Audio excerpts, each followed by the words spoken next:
So ఇవి all పేపర్స్లో మనకి కనిపిస్తున్న వార్తలు. చలో నెక్స్ట్ ఫోన్ కాల్స్ తీసుకుందాం. First call. హలో హలో, చెప్పండి అన్న, ఎక్కడి నుంచి? హలో, నేను ఖమ్మం నుంచి ఫోన్ చేస్తున్నాను అన్న. నమస్తే అన్న. చెప్పండి బ్రదర్. నమస్తే అన్న. ఇప్పుడు మనకి అందరికి బస్ ఫ్రీ అని చెప్పేసి పెట్టారు కదా రేవంత్ గారు. అలానే ఇప్పుడు ప్రజాపాలన మళ్ళీ ఇవన్నీ స్కీమ్స్ పెట్టారు కదా. అలా కాకుండా ఇప్పుడు తెల్ల రేషన్ కార్డులు అంటున్నారు కదా. అలా కాకుండా గ్యాస్ సిలిండర్ కొంచెం అంటే మాలాంటి వాళ్ళు మిడిల్ క్లాస్ వాళ్ళకి గ్యాస్ సిలిండర్ ఒక 200 లేకపోతే unit charge power bill unit charge తగ్గించడం అలా చేస్తే బెనిఫిట్ కదా అన్న. అవును. అలా కాకుండా ఇప్పుడు సడన్ గా మళ్ళీ ఇప్పుడు ఈ ప్రజాపాలన టిక్కులు పెట్టి అవి ఇవన్నీ చేసిన తర్వాత అంతా తీసేసి ఓన్లీ వైట్ రేషన్ కార్డులు అంటే ఇప్పుడు అందరం కలిసి ఓట్లు వేసింది ఓన్లీ కరెంట్ బిల్లు తగ్గుద్దని, గ్యాస్ తగ్గుద్దని. ఇది మేజర్ గా అదే అనుకునే చేశారన్న. ఎవరికి ఇవ్వాలంటారు? వైట్ రేషన్ కార్డు వాళ్ళకి కాకుండా అందరికి ఇవ్వాలంటారా?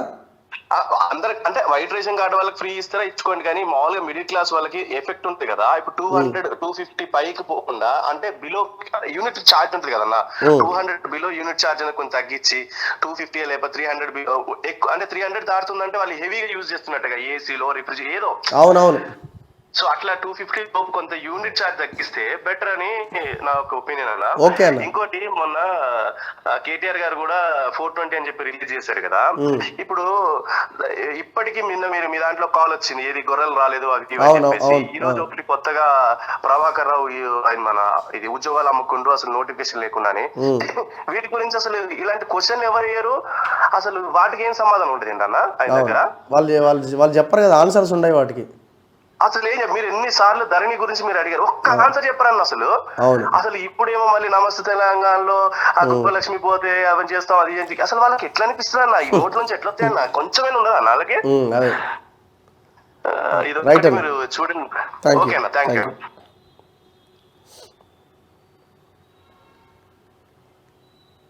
మరో కాల్. హలో నమస్తే, ఎక్కడి నుంచి అన్న?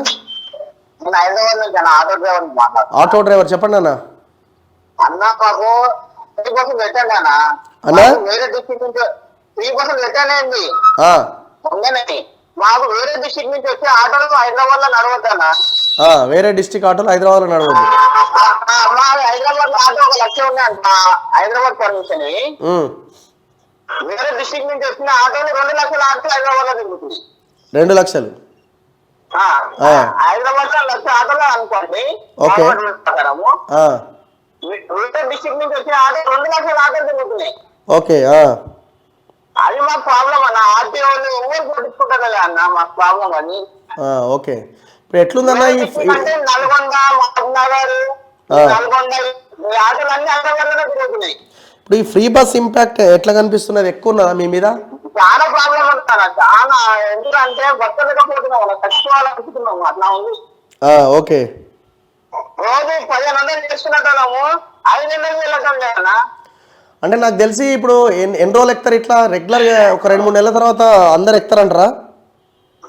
ఎక్కడన్నా గవర్నమెంట్ జాబ్ వాళ్ళు ఎట్లయినా ఎక్కడన్నా ఇంకా పబ్లిక్ ఎక్కి బస్సులలో కొన్ని రోజులు చచ్చిపోతారని ఆల్రెడీ అనుకుంటారు. ఎందుకంటే స్పీడింగ్ పించి ఆల్రెడీ చచ్చిపోతారు హార్ట్ అటాక్ వచ్చి. అవునవును, ఎందుకంటే 100 మంది ఎక్కితే ఏడాది జాడుతారు డ్రైవర్ కూడా పాపం.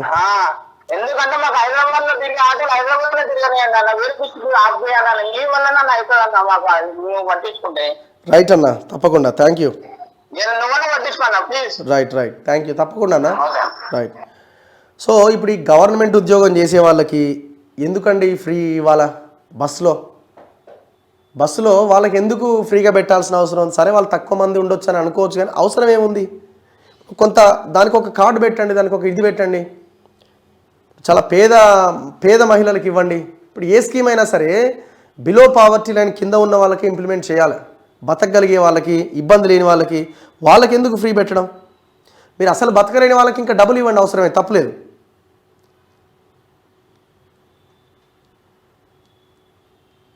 మరో కాల్. హలో చెప్పండి అన్న, ఎక్కడి నుంచి మాట్లాడుతున్నారు?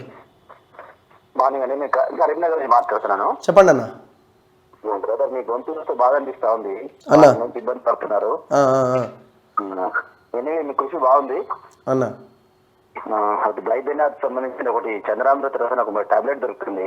మీరు 2 days 3 days కన్జ్యూమ్ చేస్తే మీ గొంతు మంచి రిలీవ్ అవుతాయి. అది చెప్పడం కోసం నేను ట్రై చేస్తున్నాను. మీరు నంబర్ లేదు. తప్పకుండా. థ్యాంక్ యూ అన్న. ఇప్పుడు ఏంది కరీంనగర్ ఎంపీగా ఎవరికి అవకాశం ఉండొచ్చు ఈసారి? బండి సంజయ్ విల్ గ్యారంటీగా. ఈసారి గెలుస్తారా? మరి మొన్న ఓడిపోయారు కదా. మొన్న అసెంబ్లీలో మైనార్టీ ఓట్స్ కొంచెం ఎక్కువ ఉన్నాయి కాబట్టి ఇట్ హ్యాపెండ్ అండి. Otherwise will win. ఇప్పుడు అంతా మిగతా కాన్స్టిట్యూన్సీలో అంత ఎక్కువ ఉండదు minorities. Okay. Plus parliament election కాబట్టి డెఫినెట్ గా విల్ బి విన్నింగ్. మంచి వేయారు, గెలుస్తారు. రైట్ అన్న, థ్యాంక్ యూ. థ్యాంక్ యూ అండి.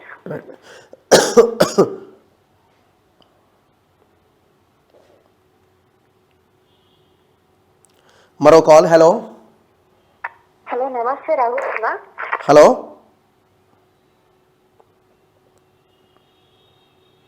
హలో హలో ఇది తొలి వెలుగుతా? అవునండి.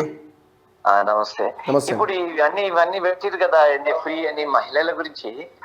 అది పేదలకు పెడితే బాగుండే. ఎందుకంటే ఈ లోయర్ కార్డ్ వాళ్ళకు ఇప్పుడు చాలా పైసలు ఉంటాయి.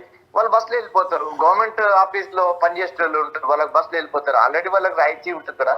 అవును, అసలు వాళ్ళకి పెట్టడం కూడా కరెక్ట్ కాదు. అందరికి ఎందుకు ఇవ్వాలా? ఇప్పుడు అన్ని అటు ఇటు మళ్ళీ మన మీదనే తీస్తారు కదా ఏదో రకంగా. రాను రాను రాను మనకు రాష్ట్రం కూడా ఆర్థిక పరిస్థితి దెబ్బతినిపోతుంది. కొన్ని ఇటువంటి ఆలోచన బాలేదేమో. అంటే ఏ ప్రభుత్వమైనా కూడా ఫ్రీ అంటే సమస్యలు ఎదురైపోతాయి అందరికి. ఎవరికైతే ఫలాలు అందాల్లో పేదలకు వాళ్ళకు అందుతాయి మంచిగా. ఒకవేళ గవర్నమెంట్ పెట్టిన ఇటువంటి స్కీమ్స్ పెడితే ఇంప్లిమెంట్ అయితే బాగానే. కానీ ఇది అవసరం లేని వాళ్ళు, అర్హత లేని వాళ్ళు అందుకుంటారు. అంటే కోటీశ్వర్లు కూడా ఇక ఫ్రీ బస్ వస్తుంది కదా, మంచి ఎక్స్ప్రెస్ లో పోవచ్చు కదా, అది గవర్నమెంట్ వాళ్ళకు ఉండొద్దు. మరి ఇంకోటి లోయర్ కార్డ్ ఉన్న వాళ్ళకి మాత్రమే అది వర్తిస్తే మంచి ఫలాలు మంచిగా అందుతాయి పేదలకు. అవునవును, అట్లే చేయాలి. థ్యాంక్ యూ అన్న. ఏది తొలి వెలుగు? అది ఇదే మన తొలి వెలుగు. అదే రగనని చెప్పాలి. నేనే మాట్లాడుతున్నా. నమస్తే, నేను రాయదుర్గ నుంచి మాట్లాడుతున్నా. రాయదుర్గ. ఓకే అన్న, థ్యాంక్ యూ. Thank you. బాగుంది, మంచి, చాలా బాగా చెప్తున్నావు. మీకు మంచి సపోర్ట్ ఉంది మా అందరికి. ఇట్లనే ముందుకు తీసుకుపోయి ఇంకా తప్పకుండా అన్న. ప్రజెంట్ ఒక గొంతు మీద అనుకుంటున్నాము. చాలా బాగుంది రాగన్న. థ్యాంక్ యూ అన్న. రైట్.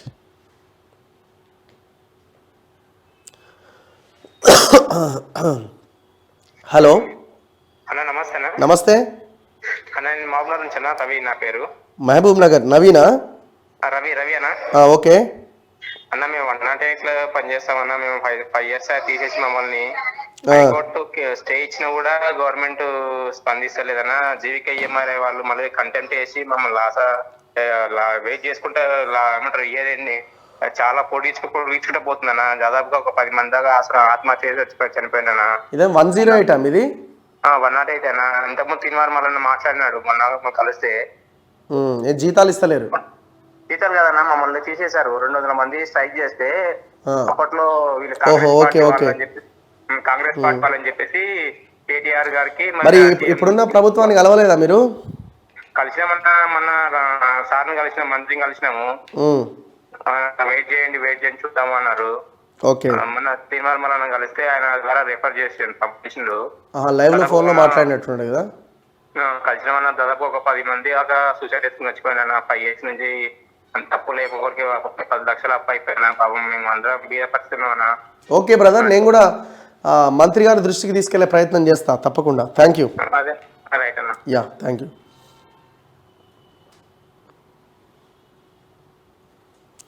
మరో కాల్. హలో నమస్తే సార్. నమస్తే సార్, ఎక్కడి నుంచి? సిద్దిపేట నుంచి రాజు సార్. నమస్తే. నమస్తే అండి, చెప్పండి. ఇప్పుడు సరే, కాంగ్రెస్ గవర్నమెంట్ వచ్చింది, మాకు అందరికి సంతోషమే సార్. కానీ బస్సు ఫ్రీ అనేది చాలా, అది కొంచెం మంచిగా అనిపిస్తలేదు సార్. అది మీరు అన్నట్టుగా ఈ ఉద్యోగస్తులకు కానీ వీళ్ళకు ఇచ్చుడు అది కరెక్ట్ అనిపిస్తలేదు. ప్రజలకు కూడా చాలా ఇబ్బందులు ఇస్తుంది.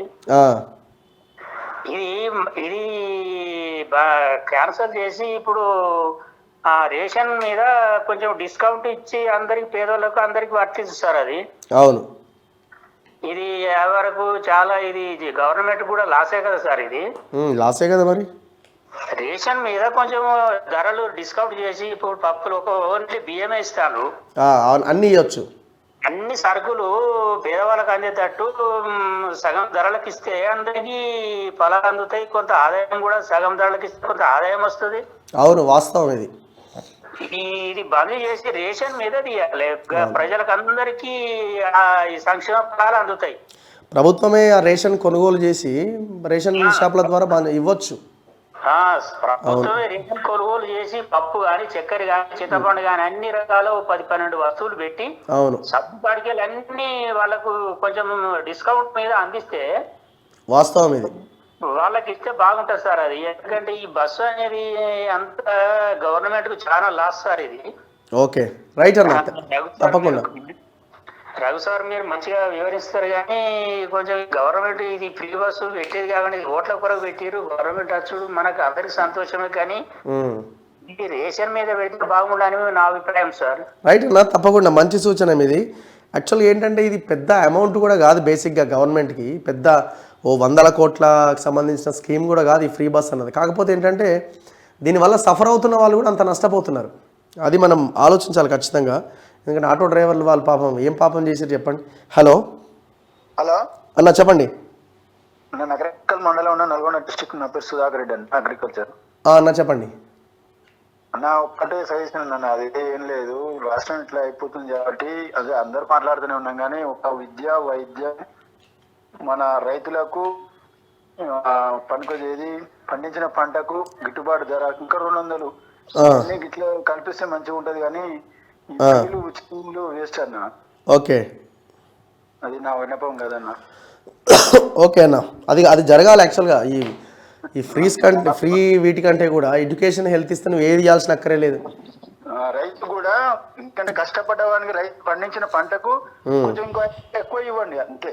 అవును, పండించినప్పటికీ ఉన్న బినామీ భూములకు, ఆ రోడ్లకు, ఆ పార్కులకు, దానికి దీనికి ఈ దళిత రైతు బంధాన్ని పెట్టి వేస్ట్ అన్న. ఇదంతా రైట్ అన్న, బాగుపడతలేడు అన్న. Thank you. Okay, thank you.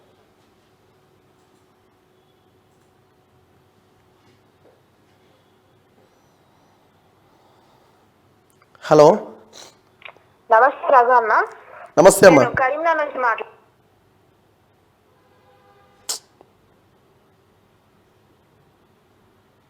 Hello hello hello, ఇది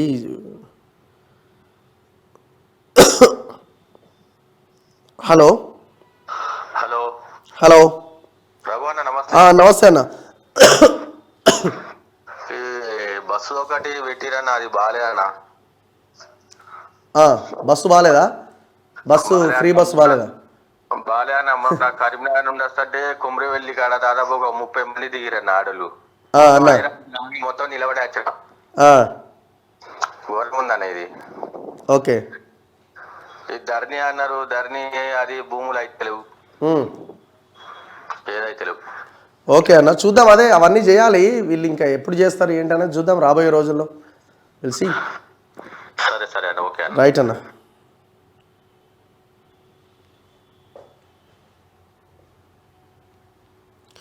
సో ఇది వాళ్ళ good morning Telangana public calls. So కొన్ని కాల్స్ కట్ అవుతున్నాయి బేసిక్గా నెట్వర్క్ ఇష్యూ వల్ల, సో దయచేసి క్షమించాలి, ఏమనుకోవద్దు. ఇది వాళ్ళ గుడ్ మార్నింగ్ తెలంగాణ. రేపు మళ్ళీ కలుద్దాం. సో ఒకటే మనం ప్రధానంగా చెప్తున్నాం ఏంటి అంటే, ఖచ్చితంగా ప్రభుత్వాన్ని రాబోయే రోజుల్లో ఇంకా మరింత బలంగా ప్రశ్నించాల్సిన అవసరం ఉంది. 100% ప్రశ్నిస్తాం, అందులో ఎలాంటి డౌట్ లేదు. సో ఇప్పుడు వాళ్ళు వేస్తున్న అడుగులు కొంత సానుకూలంగానే కనిపిస్తూ ఉన్నాయి. ఇది ఇంకా ఎటువైపు వెళ్తాయి అన్న దాని మీద, వాళ్ళ పనితీరు మీద మన మన మన క్వశ్చన్ కూడా ఉంటుంది ఖచ్చితంగా. చాలా ప్రాబ్లమ్స్ ఇంకా జనం ఫేస్ చేస్తున్నారు. వీళ్ళు ఇప్పుడు వాళ్ళకి ఇచ్చిన ప్రజాపాలన దరఖాస్తులు, అప్లికేషన్లు 1 కోటి పైన వచ్చినాయి. వాటిని ఎంతవరకు ఎట్లా స్క్రూటినీ చేసి ఏ రకంగా ఇస్తారు?